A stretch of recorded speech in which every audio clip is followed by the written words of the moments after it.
Hoje nós vamos analisar a estrutura narrativa de Harry Potter e a Pedra Filosofal dentro do sistema de 7 pontos abordado no RPG de Star Trek, como criar um episódio de Star Trek para jogar uma aventura de RPG.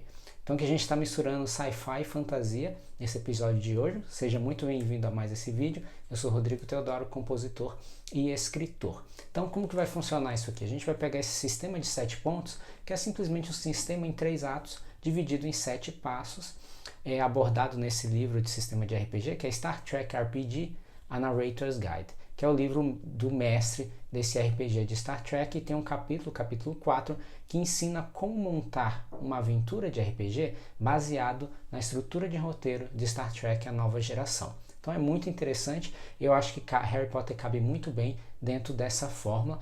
Harry Potter, né, esse best-seller mundial dentro da categoria infanto-juvenil, um livro muito importante para apresentar livros dentro do gênero da fantasia, mas também para formar novos leitores. Então acho que é um livro que, além de ter sido um best-seller, é um livro muito didático para quem quer escrever infanto-juvenil. E se você é leitor, fã de Harry Potter, eu acho que vai ser muito legal você ver como que esse livro se encaixa dentro dessa estrutura, e pode até tentar encaixar os outros livros que eles se encaixam muito bem aqui dentro.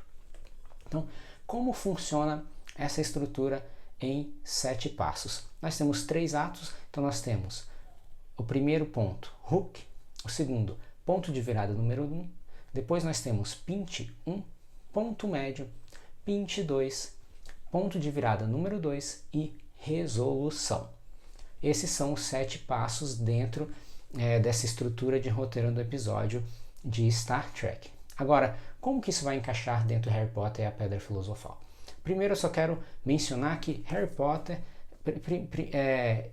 especialmente o livro 1 e 2, eles estão bem dentro de um esquema de livro de detetive, né? Você tem um mistério acontecendo e o Harry tem que desvendar esse mistério junto com seus amigos, né? Uma grande influência da J.K. Rowling são os livros de detetive, e ela meio que faz esse bruxo detetive aqui, que fica a gente até esquece que é um livro de detetive, né? Com tanta coisa que acontece no livro, tanta coisa dentro desse universo de magia, né? E ela também sempre apresenta aquela questão de um falso vilão. Você sempre acha que é um vilão e no final é o outro que você não imaginou que seria. Isso é uma coisa clássica também de thrillers, né?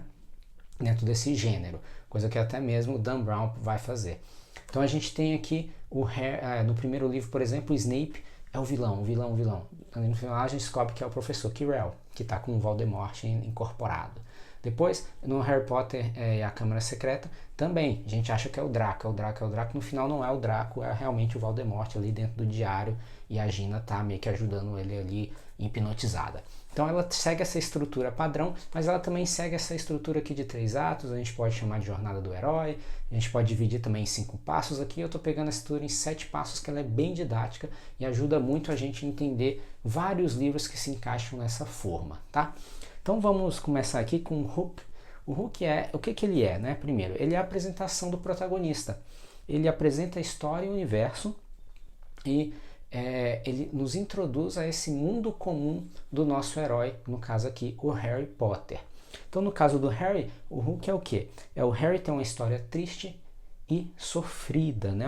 Uma história triste e chata. Então a gente vê o mundo comum dele, em que ele sofre com os tios, com o primo fazendo bullying, mora embaixo da escada. A vida dele é um desastre. A gente se apega muito ao personagem, principalmente também por isso, né? Porque o personagem é um personagem que sofre bastante. Então esse primeiro ato é basicamente isso, a introdução ao personagem, ao universo. Eu vou discutir aqui que a questão do capítulo 1 não ser um capítulo 1 e ser na verdade um prólogo, porque a gente não tem um protagonista, né? O capítulo 1 do Harry Potter, uma ousadia da J.K. Rowling, ele começa com a visão do tio do Harry, né? 11 anos antes do Harry aparecer, né? Ele é bebê ainda, e depois a gente muda essa visão para a visão do Dumbledore e da professora McGonagall, né? E o Hagrid traz o Harry pequenininho para morar com os tios. Isso é como se fosse um prólogo. O livro realmente começa no capítulo 2. Então essa nossa estrutura aqui, ela vai se encaixar a partir do capítulo 2, que a gente tem a apresentação do protagonista e também mostrar esse mundo comum da vida dele chata, e de uma pessoa que sofre bastante nas mãos do tio e do primo. O ponto de virada número 1 é quando a gente tem a introdução do conflito, ou o mundo do personagem, do protagonista, né, ele vai mudar. Então apresenta novas pessoas e aqui há o chamado da aventura. Um outro exemplo aí, a gente pode pegar o Bilbo em O Hobbit, né? O Bilbo tá lá tranquilinho e de repente vem um Gandalf chamado para aventura, chamando ele para roubar o tesouro de um dragão, né? Ajudar os anões a pegar esse tesouro de volta. E aí ele primeiro vai negar, né, a questão da jornada do herói e ele acaba aceitando, porque meio que ele é obrigado ali na história, ele é levado a ser a ir junto com a companhia dos anões. Dentro do Harry Potter, o ponto de virada é o Hagrid acha o Harry, né? Ou o Harry encontra o Hagrid, né? Então, esse é o ponto de virada porque ali ele descobre que ele é um bruxo, né? É um choque para nós nesse capítulo, quando isso acontece. A gente descobre por que as coisas acontecem. Na verdade, não é um choque, né, pra gente, é um choque mais para ele, porque a gente já sabe que ele é um bruxo, ele é o cara que derrotou o vilãozão lá no prólogo, né? Mas é um choque realmente para ele, né, como protagonista. E ele aprende que existe um mundo de magia, que existe uma escola de magia e que ele já está matriculado desde que ele nasceu. E aí ele vai descobrir esse novo mundo. Ele vai no beco diagonal, ele vai aprender que ele tem uma varinha mágica, ele vai aprender que existem feitiços, tem balinhas, chocolates, doces que são mágicos também, os quadros se mexem, chega em Hogwarts, tem fantasma, pô, as pessoas voam, tem um esporte só dos bruxos. Então tudo isso aqui é o nosso ponto de virada, que é a gente sai do mundo comum do personagem e entramos nesse mundo mágico. O terceiro passo aqui que a gente tem é o Pint 1. O que é o Pint 1? Algo dá errado, ou um vilão ataca, né? Geralmente é quando o antagonista aparece pela primeira vez. Às vezes a gente tem um relance ali do seu plano, né, final, o mistério começa ali, né, o conflito vai começar de verdade nessa parte, e o personagem, o protagonista, ele é forçado a agir.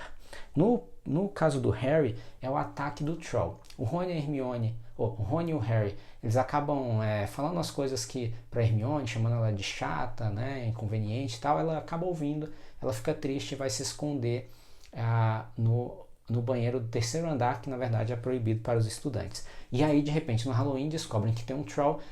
O Harry e o Rony escutam que tem uma menina trancada no banheiro chorando, eles acham que é a Hermione e eles são forçados a agir porque eles devem salvar a Hermione, já que eles estão se sentindo culpados, né, por terem sido os responsáveis por ela ir chorar no banheiro lá do terceiro andar. Então eles são forçados a enfrentar esse Troll, que é assim o primeiro ponto de tensão de verdade, né, da história.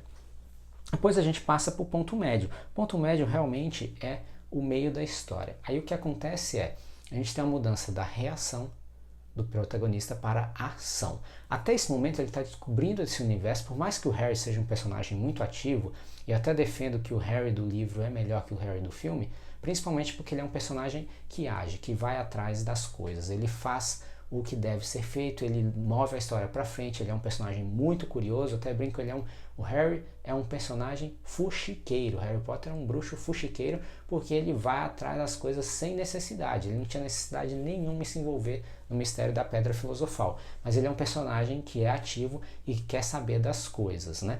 Então esse ponto médio, por mais que o Harry Potter seja esse personagem ativo, ele ainda está reagindo às situações porque ele está aprendendo como esse universo funciona.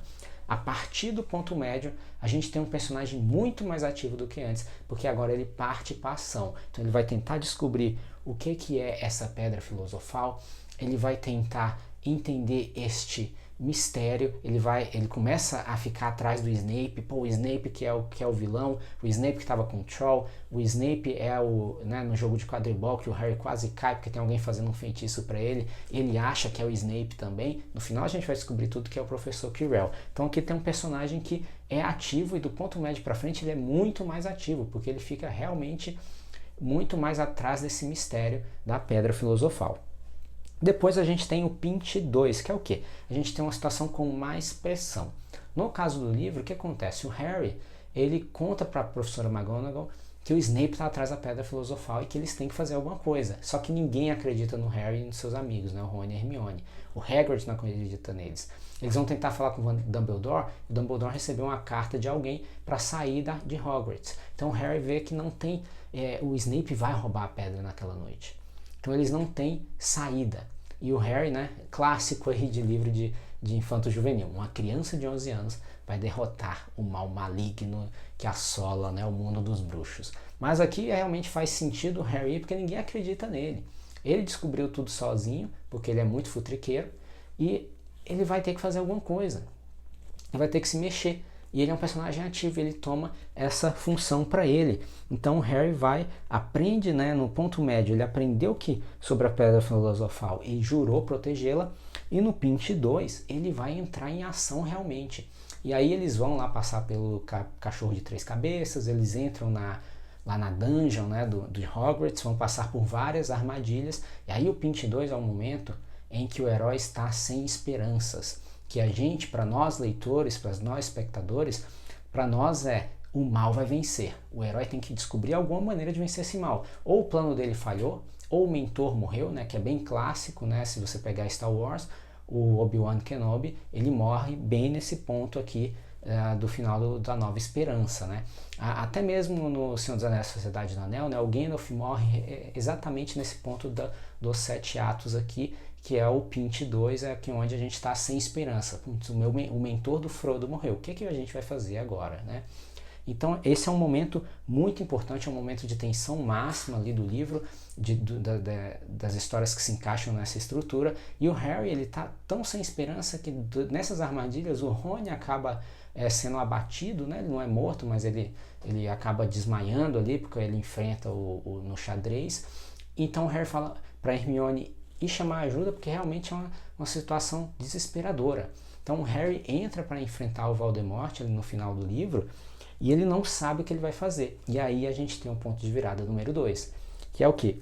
O herói descobre como derrotar o vilão. Ou seja, Harry descobre a Pedra Filosofal em seu bolso.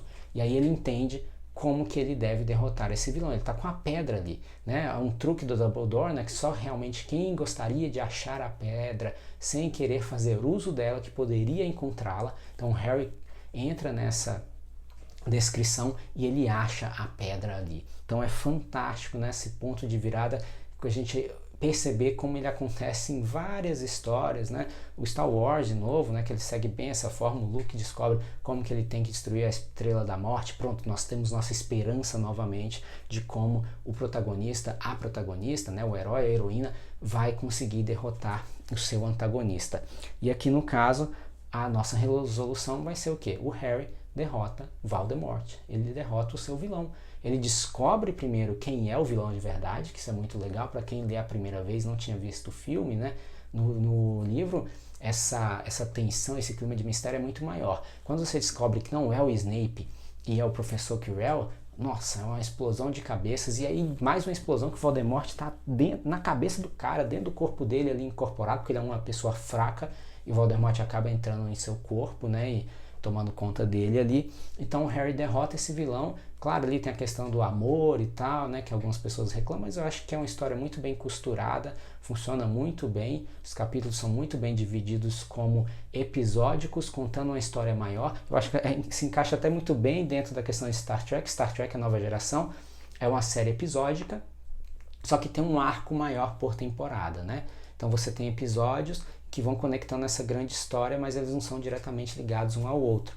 No caso do livro, muitos capítulos são realmente, parecem episódicos, né? Parece que está vendo uma série episódica ali, e que vai conectando aos pouquinhos ao grande final, ao grande arco da história. Eu acho que isso é muito bem feito, né? Então aqui a gente tem esses 7 pontos que se encaixam perfeitamente dentro da história do Harry. Vamos recapitular rapidinho aqui. Então a gente tem o primeiro ponto, que é o Hook. Ou seja, Harry tem uma vida chata e triste, mundo comum. Depois nós temos o ponto de virada número 1. Hagrid acha o Harry e apresenta para ele esse mundo de magia, e Harry se descobre um bruxo. Depois nós temos o Pinch 1, que é o ataque do Troll, o primeiro momento de tensão da história, né, de verdade. Ponto médio, Harry aprende sobre a Pedra Filosofal e o mistério em volta dela e decide protegê-la, porque não tem mais ninguém capaz de fazer isso. Ou, na verdade, ninguém mais pode fazer isso, porque ninguém acredita no coitadinho do Harry. No Pinch 2 a gente tem o Harry está desesperançoso, perdeu seus amigos e deve enfrentar o vilão sem saber como vencê-lo. No ponto de virada número 2, Harry descobre uma maneira de derrotar o vilão. A Pedra Filosofal está em seu bolso. Resolução, novamente, Harry derrota Voldemort. Eu espero que você tenha gostado do vídeo de hoje, em que a gente pegou Harry Potter e a Pedra Filosofal e colocamos dentro da estrutura de roteiro de um episódio de Star Trek A Nova Geração. Deixa seu curtida, não se esqueça de seguir o canal e eu te espero nos próximos vídeos. Tchau!